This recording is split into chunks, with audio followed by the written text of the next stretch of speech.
My brother proposed to my fiancée to prove she loved him more than me, but it only proved that he has single-digit IQ, and my parents are on his side. Posted by you/equivalent_ladder 197. My 28M brother Mark, 26M, used to date my fiancée Jen, 26F, a year ago. They were only together for a month before he broke things off with her because he was bored of being in a relationship and never really wanted to settle down anyway. At the time they were dating, I was in a different state, so I had no idea he even had a girlfriend, and I didn't know who Jen was until I met her. Jen and I met at a bar when I moved back in October, and we hit it off really well. She was easily the most beautiful and intelligent woman I had ever met, and we met up a few more times before we made it official. Fast forward to December, and I finally brought her up to my family and suggested they meet her at Christmas. They knew I was in a relationship, but I'm not the most open about my personal life, so I kept details about her to a minimum until I knew how serious we really were. My parents asked to see pictures, and they started passing my phone around the dinner table. Mark saw it and blew up, calling me a crap-smelling brother for dating his ex-girlfriend and demanding that I break up with her. I refused. When I asked Jen about it, she confirmed they had dated and gave me the details about their breakup. It took a few weeks, but eventually, Mark stopped bringing up the fact that I was dating his ex, and I thought he was over it.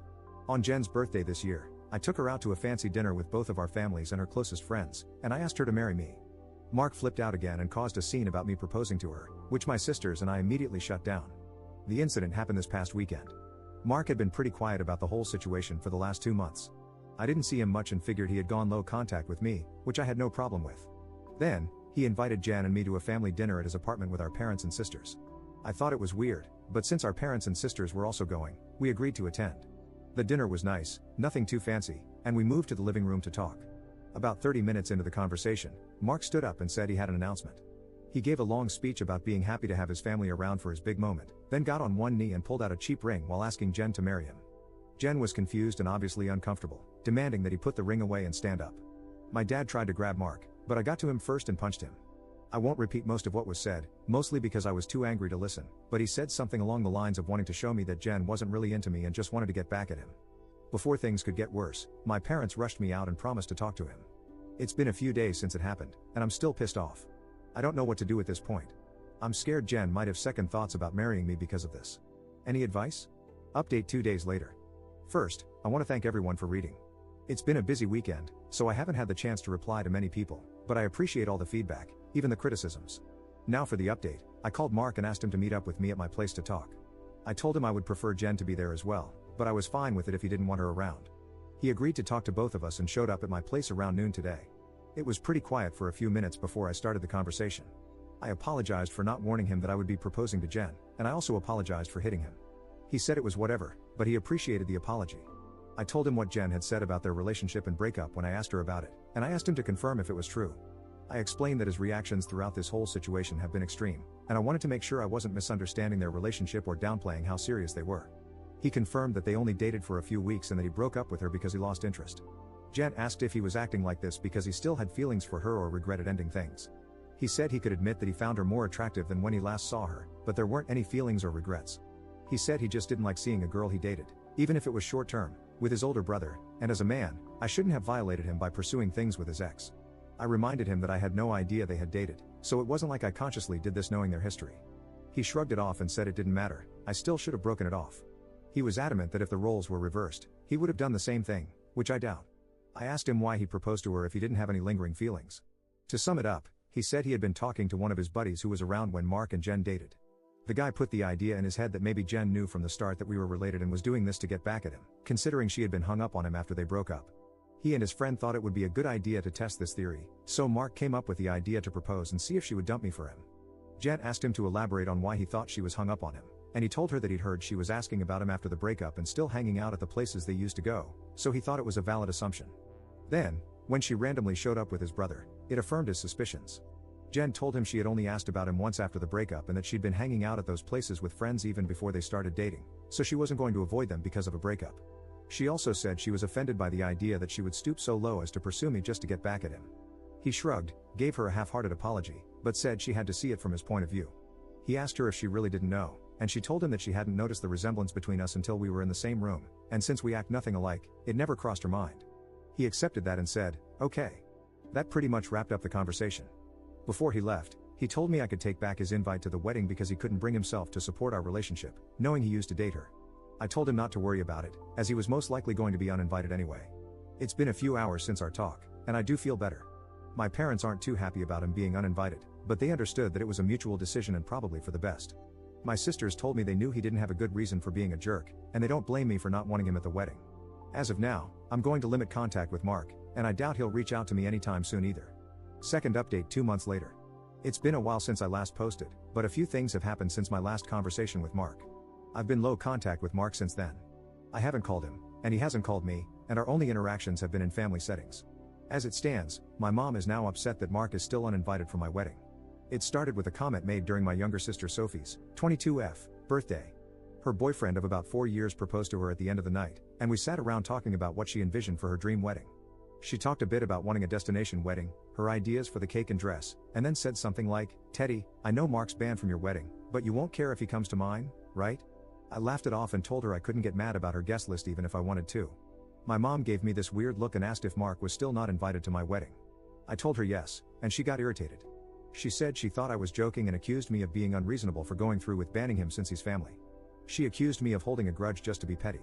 I reminded her that Mark and I had agreed he wouldn't come, and I told her this wasn't the time to talk about my wedding since the day was about Sophie. I added that if she or Mark wanted to discuss my wedding, they could call me another time. Sophie also laid into my mom a bit for trying to make her special day about Mark, and my mom dropped the issue.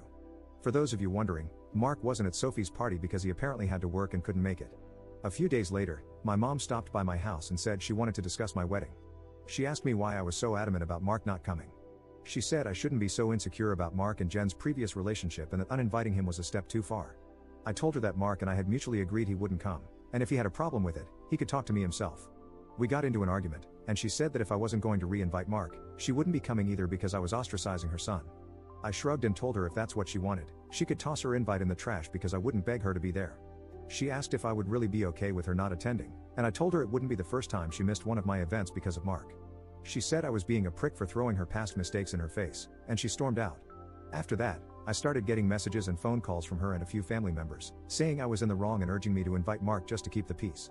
Jen has also been getting messages from my mom, asking her to talk to me and get me to change my mind, but as far as I know, Jen hasn't been responding. So far, most of my mom's side of the family is standing in solidarity with her and not attending, while my dad and his side of the family, which is just my aunt, uncle, and their 2 kids, agree with me and are still coming. My sisters are also still coming to the wedding, and of course, Jen's family will be there too. I also talked to Mark about it and asked if he had a problem with not being invited. He said he had uninvited himself in the first place and didn't understand why everyone was making such a big deal, since he still doesn't want to go. He told me to leave him out of the fighting because he's not involved, and he said he'd tell my mom the same. As of now, I'm back to being low contact with my mom, but my dad and I are still on decent terms.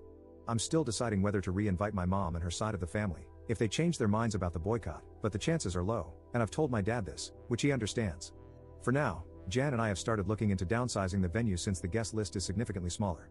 Third update 3 weeks later. My mom is now uninvited from the wedding indefinitely. About 2 weeks after she decided not to come, she stopped by and said she wanted to clear the air and talk about everything. We agreed and invited her in to join us for dinner. Jen made her a plate of food, and I asked if she was still planning on not coming to the wedding.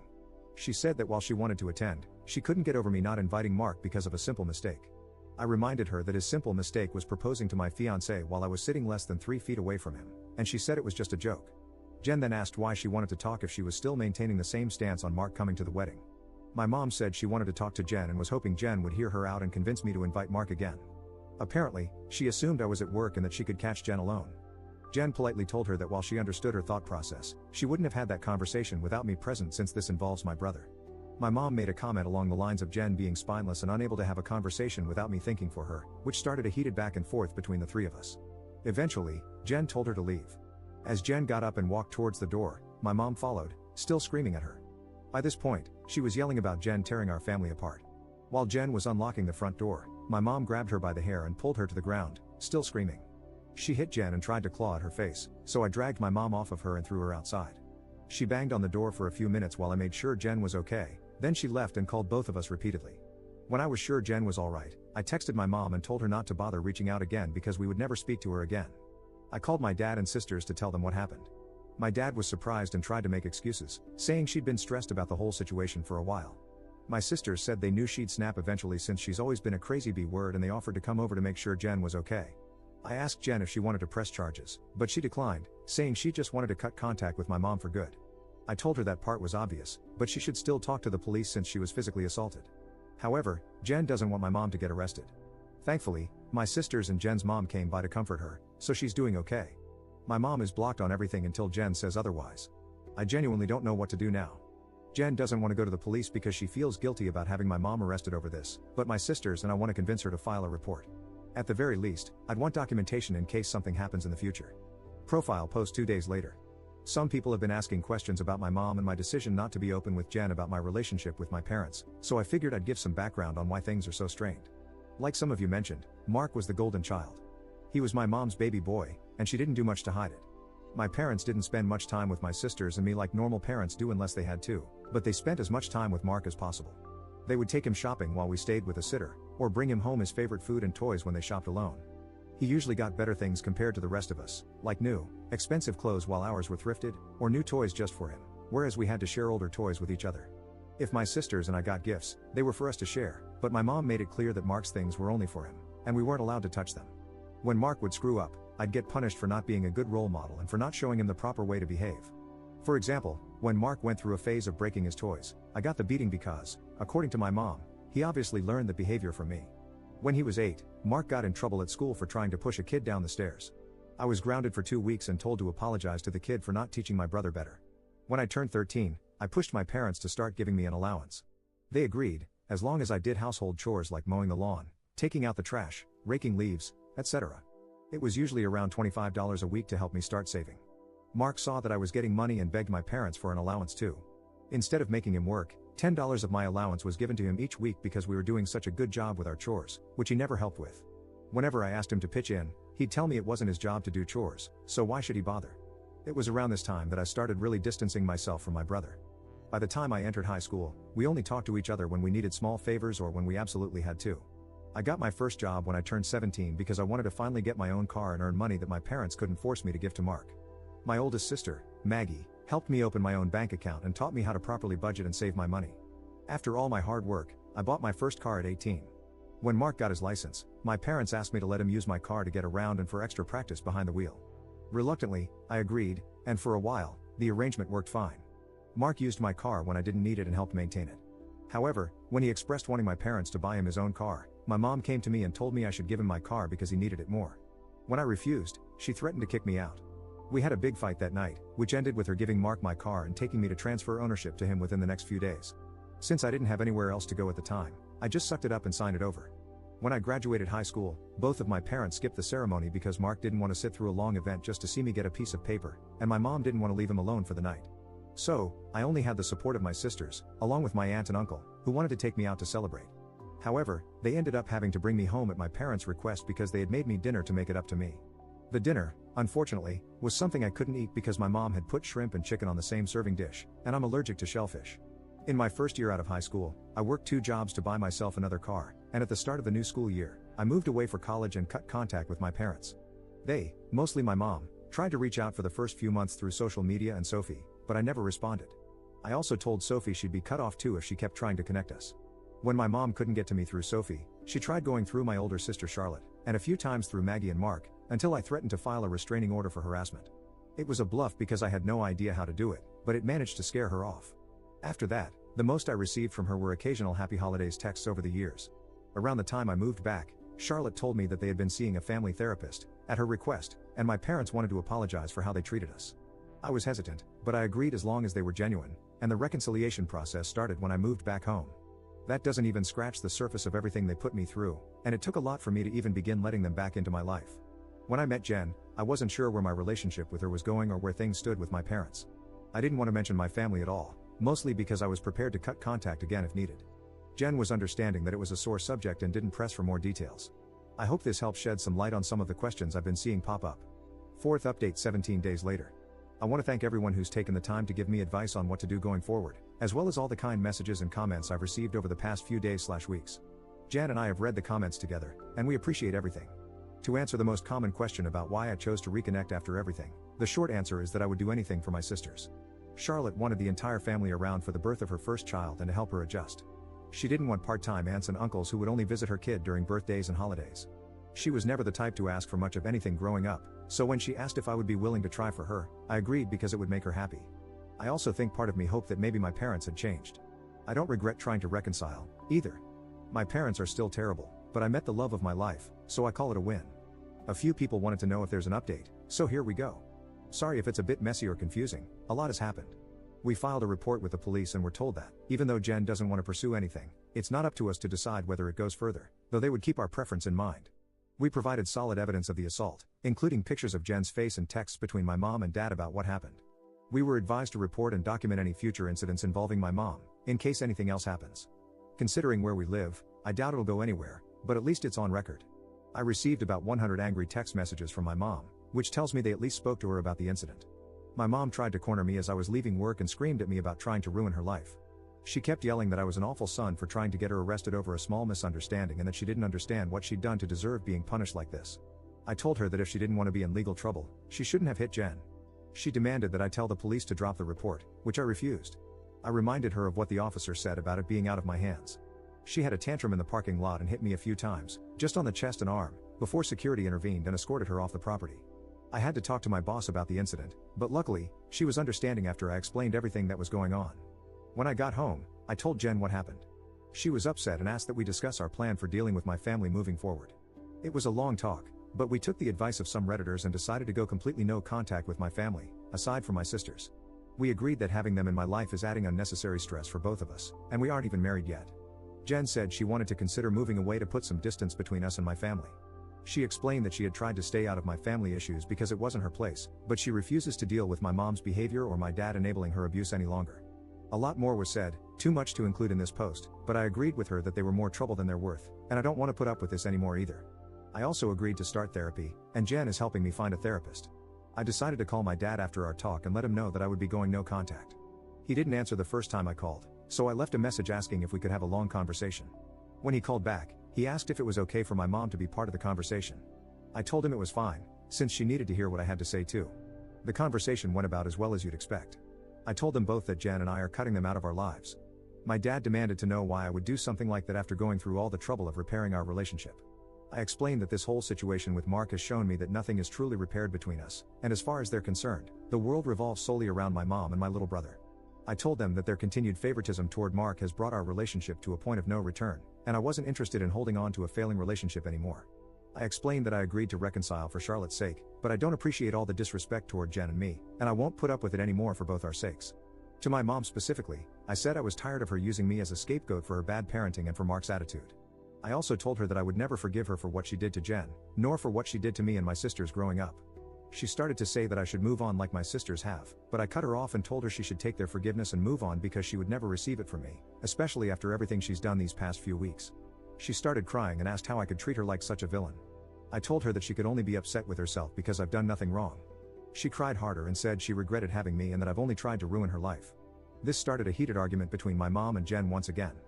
Jen told her, in much more colorful words, that she was disgusting, along with plenty of other choice names, for saying something like that to me.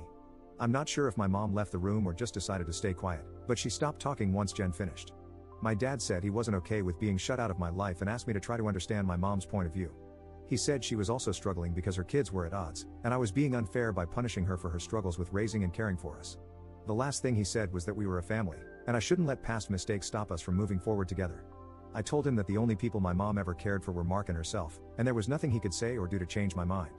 I told him it was up to him whether or not he kept my number, but I would be blocking both him and my mom everywhere, and I wouldn't be reaching out again. Then I hung up. Afterward, I sent a long email to my entire family, uninviting everyone except my aunt, uncle, and sisters from the wedding, with a link to my posts attached. I hadn't cried in a long time, but Jen held me while I cried after writing the email, reassuring me that we would be okay. My sisters also reached out to me after reading the email. I apologized to Charlotte for not being able to continue reconciling like she wanted, but she told me it was okay and that it's not my fault I had to cut them off again. The response from my family has been pretty mixed. Some are angry that I aired out family issues on a public internet forum, while others are upset with my parents because they never knew it was this bad. The last person I talked to about everything was Mark. He asked if I was cutting him off too, and I told him I wasn't, but I wouldn't be going out of my way to reach out to him either. He didn't argue and just wished me the best with the wedding, and we haven't spoken since. Right now, Jan and I are looking for a new place to stay. The plan is to move closer to Jen's brother, who lives about 3 hours from where we are now, and we both like the city he's in. I spoke to my boss about transferring, and Jan is looking into working 100% remotely or possibly finding a new job. Once again, our venue has changed. Since the guest list is significantly smaller, my future brother-in-law is considering letting us use his lake house for the wedding. I don't plan to post any more about this unless something drastic happens, at least not until the wedding, because I want to move on with life. Thanks, and happy holidays. Fifth update 10 months later. Hey everyone, it's been a while since I posted here. Things have been busy, but I saw a few requests for an update. It's small, but here it is. I have a wife and a newborn daughter now. We found out Jen was pregnant around the time of my last post, which pretty much kicked us into overdrive as far as moving away and starting fresh in a new place. I was able to transfer to a different location, and Jen found a new job that allows her to work remotely. We got married 4 months ago at her brother's lake house. We didn't plan to have the ceremony so soon, but we didn't want to wait for the baby to arrive before getting married. Jen also found a dress she fell in love with and didn't want to outgrow it.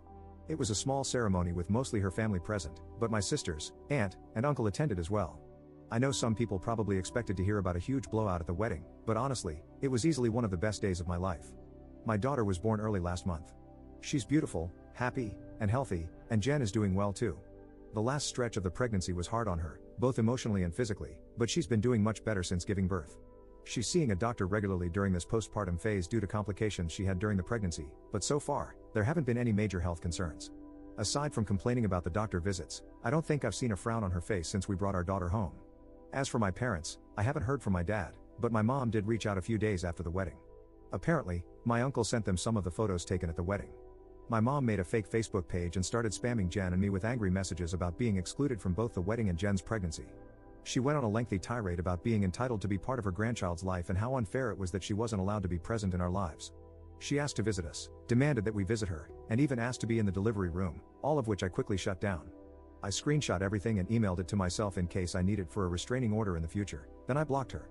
I haven't heard from her since, but I know she's been harassing my sisters to get them to talk to us on her behalf. I don't know what, if anything, they're doing about it, but I made it clear that Jen and I have nothing to discuss with her. For everyone wondering if Mark and I have been in contact, the answer is yes. He called after we came back from our honeymoon to congratulate us on the wedding and the pregnancy. We had a long talk about everything that happened. I won't go into detail, but we both got to say a lot, and he offered both me and Jen what feels like a sincere apology for what he did. We've been texting a bit here and there since, mostly just small talk and life updates. He did invite me to have a drink with him the next time I'm in town. I don't know if I'll accept, but I told him I'd think about it. Thanks to everyone for the support and well wishes you've given us. Sorry if this update was a bit all over the place. Edit. Just to clear it up before anyone asks, Mark doesn't know where I live and likely won't know in the future. If he chooses to give updates about my life to my parents, that's his choice, but I won't give him any details that could help them show up unannounced. Unfortunately, even if we're able to form some sort of relationship, I'll never be able to fully trust him.